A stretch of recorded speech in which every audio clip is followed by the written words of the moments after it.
Live from Radio Row at the beautiful Mandalay Casino and Resort at Super Bowl 58 in Las Vegas, it's the Geary, Stein, and Steven Show with your co-host, Geary. And yes, even Will Stein is here. And of course, your host, fresh off his one-man, legless tribute to Elvis Presley, the hardest working man in show business this week, Dave Stevens. Well, here I am as we wrap up Radio Row, and my next guest makes me feel almost at home because Minnesota was home for me for 9 years, and of course, my loyalty to the purple is lifelong, just like a gentleman that is joining me, who happens to be a former tight end for the Minnesota Vikings. Lee, how many years were you with Minnesota? I was with Minnesota for 3 years, 97, 98, and 99. And did you have fun? I had a blast. It was the best time of my life. I was able to refocus, and statistically on the field, I played some of the best football out of my 10-year career in Minneapolis, Minnesota. Andrew Glover joining us. And how did you get the nickname Pancho? Well, my mom started calling me that at an early age. And one afternoon, she came out, on the front porch, and she was calling all the kids in, and she was calling, and she said my name, Pancho, and I looked around, and nobody was standing around. I said, oh, well, that's me, Pancho. That's my fondest recollection of how I got that nickname. Look at that big man right there, number 82. Just a great time. Didn't get to the Super Bowl, but you are here on Radio Row this week, and you're an old friend of the show, but there's something great that's going on that you can talk about. Tell us a little bit about this book. Yeah, this book was inspired by a letter I received from Al Davis while I was playing for Minnesota, and the book is called G-Man for All Seasons, Touchdowns, Dunks, and Jumps. And, it made me feel real good to have him to express how he felt about me and my talent in the letter, so much so that I wanted to write about it and reflect on how I got to that space. So it's a great read for all ages, elementary, high school, junior high. I talk about some of my experiences and try to motivate young student athletes to keep everything in perspective, work hard, put God first, and there's no telling what you can accomplish. Now, this book is it's out in certain places that you can get, but then it's officially coming out in February the 14th is the official drop date on Amazon. And they have been ordering Kindle books and ebooks so far, and we're having a lot of success, and people are very excited about the opportunity to read and learn about, the history of what I went through as a student athlete and going to the pros. And you went through a lot. You were so vulnerable with us when you joined us earlier. Just refresh everybody out there, new viewers on your home TV and around the world now, what those struggles you went through. Well, a lot of times I struggle with insecurity about my space, being on the team and doing everything that I possibly could to help the team win games. And a lot of times I felt like I was being underutilized, but I did not want to be anti-team and be disruptive. So I decided just to play my role and take care of my responsibilities and, expect the best from it. But, when I reflect on it, I'm glad that I did it that way because, I'm still having great success off the field and, going around the country, talking to kids, impacting lives in a positive way. And that's my story. And talk about impacting lives. Just a wonderful man that you got to play for, back in the day. He's a legend and should have more respect than he does for what he did, not only on the field as a coach, but turning men into superstars and great people and philanthropists. And, so talk a little bit about that. Just a great man, dedicated 57 years of his life to encourage, empower, and put other young men in a position where they can be successful.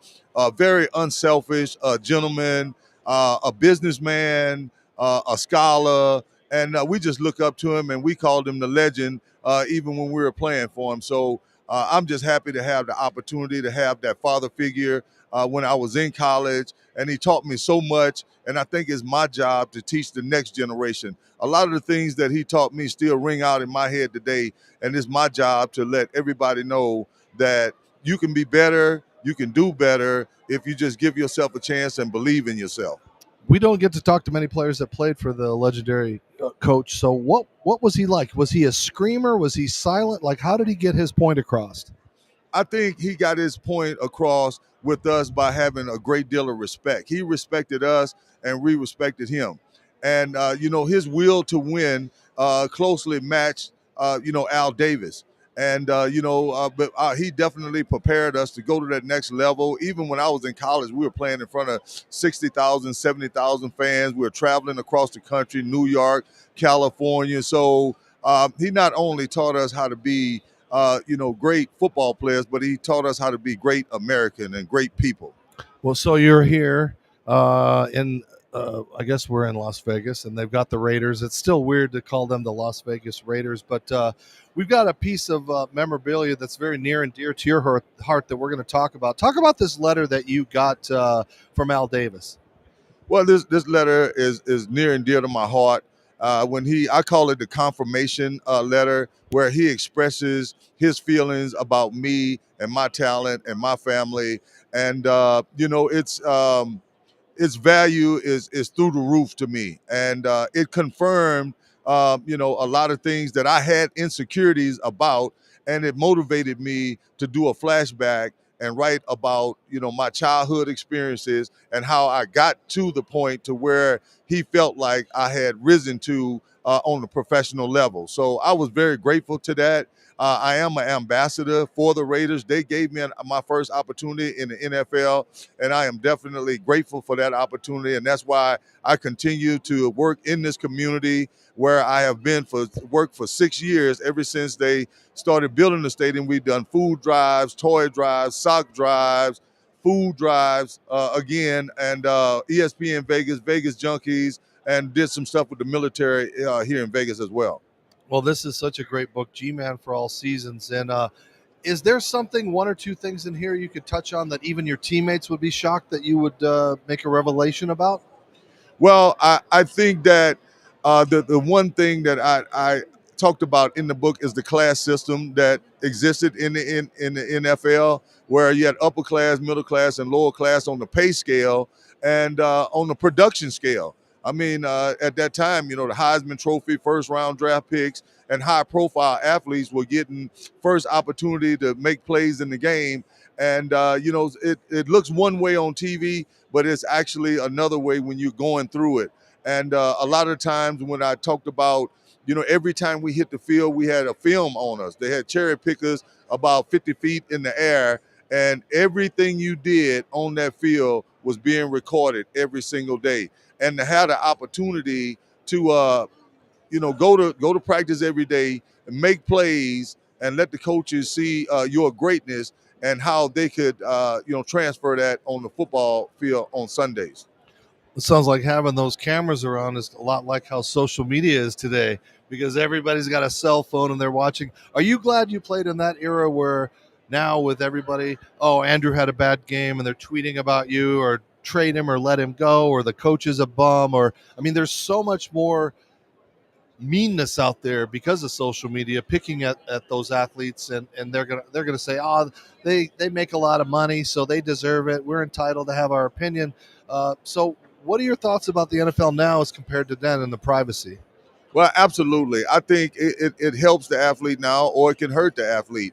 And, I think emotionally it takes a toll on some of these guys. And I think it affects their play on the field. Everybody has an opinion, but everybody don't go out and make the sacrifices that it takes to be in that situation. Nobody is perfect. And I think that we could learn a lot from that. I think encouragement and being positive, but I am definitely grateful that we did not have that, because there is no privacy. Almost privacy is null and void in today's game versus when we played. When we played, if something happens, you might find out a week later or 2 weeks later in the news cycle. So that was always good. And right now you just have to be extra careful with your brand and your image and promoting positivity. And you've done so many things off the field since you have been retired, and it's great actually to have you here to talk a little bit about it. So what instilled in you to give back and do the great things that you do? I think the community that helped raise me and put me in the position, the people that were praying for me, my coaches, my teachers, and all the my family members, all the people that were influential in helping me to know and understand that I can be better today than I was yesterday if I just thought about it and gave myself an opportunity to do something positive.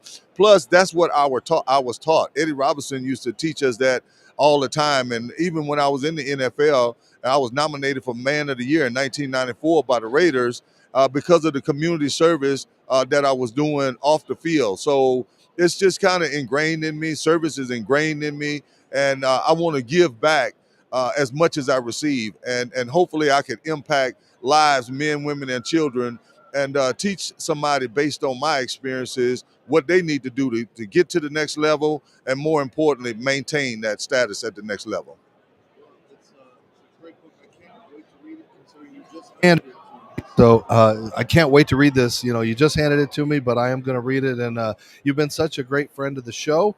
And I just got my autograph photo from Pancho, so I'm very excited to post that in my memorabilia. And you're effervescent. You're smiling all the time. You seem to have fun. You were making jambalaya the other night at the party that we were at, and you're kind of like a chef, right? Yeah, well, I had an opportunity. I'm from the jambalaya capital of the world, which is Gonzales, Louisiana, and we had an opportunity to cook for 600 members of the media for the Super Bowl 58. It was not my first time. I cooked at the tailgates, Modelo tailgates last year, and then I cooked at the Pro Bowl games, and then we evolved to the Super Bowl. So hopefully now I'm looking at an opportunity to open up a restaurant in Vegas and share my culture with the world. And I think that that's a big part of service, not only inspiring people, but inspiring people through my food and through my culture, and letting them learn a little bit about where I came from and what our taste profile is. I agree with you, and hope best of luck in that. And you're gonna have to take your jambalaya to New Orleans next year for the Super Bowl. Absolutely. I think I'm gonna have a lot of competition down there. So I'm gonna be excited about it. We're gonna be getting around. We'll probably be on tour all year. And I'm just gonna keep doing what I do. I'm gonna keep cooking. I'm gonna keep serving. I'm gonna keep going, inspire the youngsters, the young kids, and continue to be positive. And I think that that's where it all starts, and good things will happen because of it. Well, we are so glad you stopped by to join us for a little bit. Prediction? I mean, are you more of a NFC guy because of the Vikings? I mean, you played in both divisions, but loyalty, or just you'd like to see one or the other win? Well, I know that if you minimize your mistakes in this game, and in order for San Francisco to win this game, Patrick Mahomes have to be sitting on the bench. If you let him get in the game and let him get hot, you're going to be in for a world of hurt. He's proved it, he went on the road and won against Baltimore and Buffalo, and he's just a tough cookie. So in order to beat a champ, you have to beat the champ. You're a pretty tough cookie yourself. Of the 24 touchdowns or all the thousands of yards or whatever, is there one moment that every now and then just pops into your brain as the greatest moment you had in the NFL or college? I think that having the opportunity to play in the NFL is definitely the highlight of my career. But I think the next biggest highlight that I'm very proud of is scoring a touchdown in another country. My first touchdown was scored in Tokyo, Japan, and they said my name in Japanese. And I just think that's so cool to have had that opportunity and to have scored my first touchdown in the preseason in my rookie year in the Tokyo Dome in Japan. That is quite a memory. So, all right, Andrew Pancho Glover joining us, and of course, all guests on the Geary, Stein, and Stevens received this beautiful cell phone charger, and it's got all the ports in and out from our wonderful friends at Serendipity Yacht Cruises and Events. So, Pancho, I know people are calling you all the time, so keep that Thank the you rest of the very week much. to make sure that happens. So we're going to let him go. Everybody's trying to pull him to talk to him, and appreciate you putting on your Vikings jersey instead of the Raiders jersey for all of our Minnesota fans back home. Troy would be very, very upset if he saw that Raiders one. So stick with us. I'm going to throw to a commercial. When we come back, we'll wrap it up and tell you what else is going on. You're watching Geary, Stein, and Stevens live from Mandalay Bay on your home TV and now the Roku app.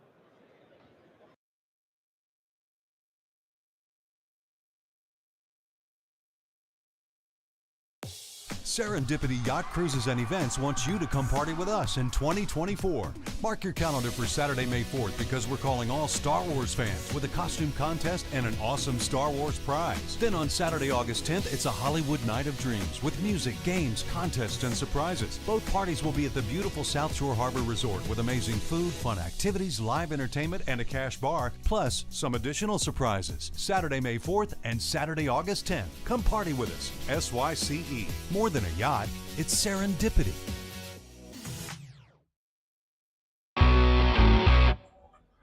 Hi, everybody. Dave Stevens here for the Geary, Stein, and Stevens Show from Tropicana Field, home of the Tampa Rays. And you know what? Not everybody can be a Major League Baseball player, but you can look like $1 million. What's the best way to do that? Well, go to freshcleanthreads.com. Don't believe me? That's right, you can look professional, feel good, and not spend a lot of money by wearing Fresh Clean Threads. They have amazing shirts. They've got Henleys and polos, long sleeves, and even bomber jackets. And if you like them, you can save some money by typing in the show code GSS Show from the Geary, Stein, and Stevens Show to save 20% off. So if you can't be a major leaguer and you want to dress like one, well, go to freshcleanthreads.com. That's freshcleanthreads.com. Tell them Dave sent you. Use that code GSS Show.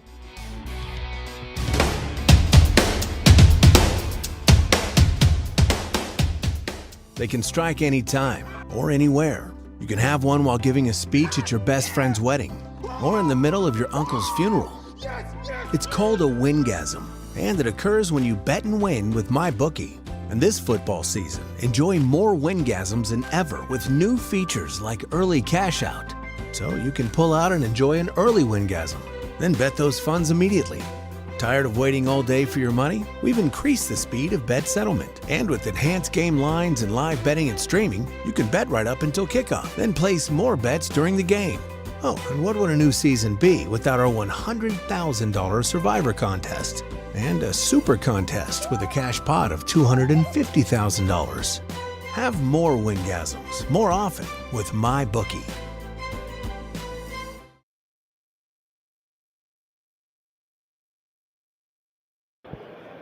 That's right, mybookie.ag, and of course, all you folks, it's as Pancho's putting on, he's got his Raiders on, so Raider fans, you're allowed to see it. You're allowed to see it. He's getting there. Yeah, that's see. We got to get one of those, get them autographed and donated to charity. So we'll work on that, and all proceeds will go to me and Pancho having a beer or two, right? Well, we are so excited and kind of sad to wrap up things on Radio Row. It's been a crazy, crazy couple of days. Wayne Newton, Andrew Pancho Glover, Kathy Ireland. I mean, the list is Kurt Warner. I mean, it's just, I'm overwhelmed. I don't know how many we've done, but thank you for supporting us and watching us and being a part of it. And of course, we got to tell you about our friends and what they have been doing to help us. And that is, I'm talking about our good friends at the cigar company of La Tanza Cigars. And if you'd like to try them and see how they taste, well, go to their website and try it, because these are great cigars. They're just come out of the Dominican Republic, and we would like our friends to try those. So go to lafratelenza.com. If you type in a show code GSS Show GSS20, you get 20% off of those amazing, wonderful cigars. And that's the most ridiculous thing I've ever heard. So we want to thank all of our sponsors who's been a part of it. The Disability Channel, of course, has their 50-50 raffle going on. Make sure you look at that QR code. Check it out down there. Or if you'd like to make a donation, help out Jay Stoyan and all of the hard workers at the Disability Channel up in Canada. And, of course, supporting the Geary, Stein, and Stevens Show. And if you want to live life and live life in a healthy way, go to patchit.life. These LifeWave patches that start regenerating stem cells in a natural way will help you live longer. You know, I'm running around on my arms as I have to live my life, and guess what? It alleviates the pain. I feel so much better, and you will too. So go to patchit.life. Check out all of the products that they have, because they can change your life. And of course, later today, I think we're going to have our friends from Incrediven come here and talk about the amazing vending machines that they have and about eye tattoo and all those wonderful products. We are excited that they have been along for this ride. And this ride wouldn't be possible without Serendipity Yacht Cruises and Events. Check out that QR code on the screen. They are going to start having great cruises and stuff in 2024. Go to SYCE sycruises.com. That's sycruises.com. Check them out. Tell them Dave sent you, and they might even knock some money off of that. Don't tell them I told you that. So I'm going to wrap up here at Radio Row here, but we have had a lot of celebrities, just checking out our show and saying wonderful things. In fact, Troy caught up with one, so I guess you remember him from Seinfeld as Putty, and he's also a cartoon voice on a lot of shows. I think he was the Blue Tick. Currently, he's known as Joe Swanson on Family Guy, and even he likes our show. So let me play you this clip that Troy Geary just got. Hey, this is Joe, and I just want you to know that you're listening to the Geary, Stein, and Steven show. So pay attention.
Thank you for watching the Geary, Stat, and Steven show from Super Bowl 58. You can watch all of the episodes at yourhometv.com or download the Your Home TV app on Roku. Follow the boys on all social media and podcast apps.